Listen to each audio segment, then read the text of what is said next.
Hi fellow book lovers, there's another disabled author information video, and this one is about reviews. Now reviews is a pain in the backside. It's a serious chicken and the egg problem for authors.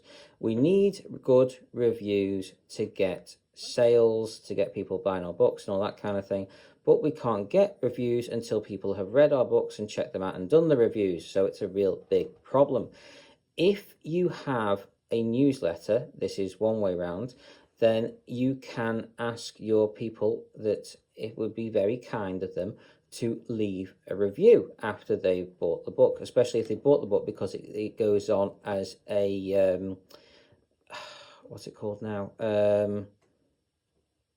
verified. It's a verified review, which are always better. They're weighed more heavily in the Amazon algorithms and stuff like that.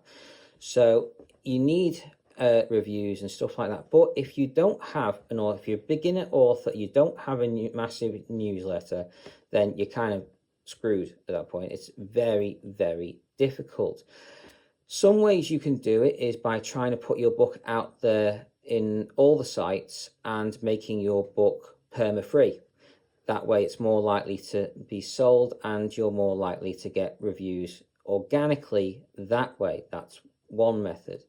Another method is to use some websites. Now be very, very careful if you're going down this road. You cannot pay for reviews. You don't want to do that. You want to go to websites that give, basically they send it out to their readers so they can review it if they want to. So you go on, you pay for the site to release their book, your book, to these people, and they may read it and leave a review. So that's another option. There's one, something gem, I think it's called. I'm afraid I can't remember the name off the top of my head, but I think it's something gem. But when you're going down this road, do your research. Be very, very, very careful. You do not want to pay for reviews. You want to pay for the website to give other people the opportunity to leave a review if they wish. You have to be very careful of Amazon's terms and conditions.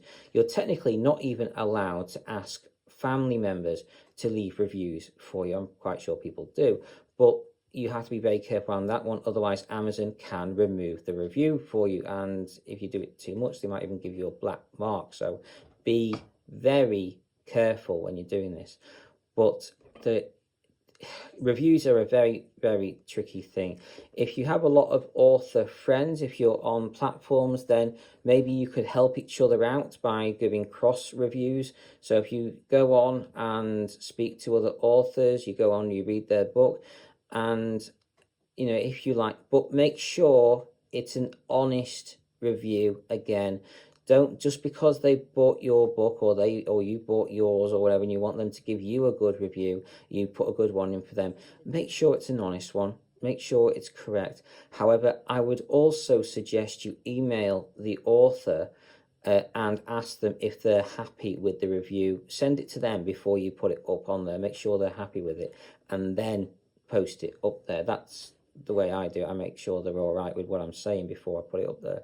So just, you know, common courtesy, just, you know, be nice to your fellow author.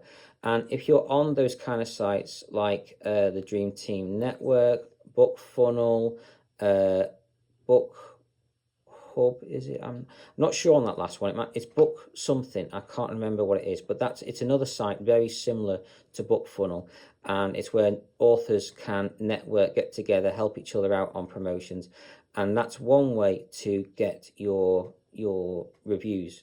So they are a pain in the backside to get. If you're a well-established author, you can email your author newsletter, ask them to give you a hand. If you're built up enough and you've got enough of a foundation that you've got a bunch of beta readers, you can sometimes even get it done before the book goes live fully. So even when it on release day, you've got a bunch of reviews ready and raring to go. It's fantastic.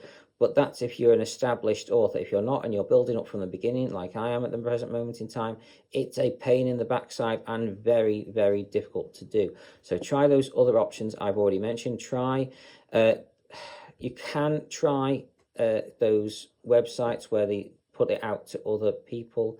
But like I said, please be very careful on that one. You can email your fellow authors if you're part of groups, networks, that kind of thing. There's probably some on Facebook, groups you can join about helping each other out, stuff like that. So be careful, but try different things, try different tactics. Once you build up a good amount of reviews, then you can go on like BookBub and other companies to promote your book, and it opens up a lot more stuff. So get quite a few reviews if you can.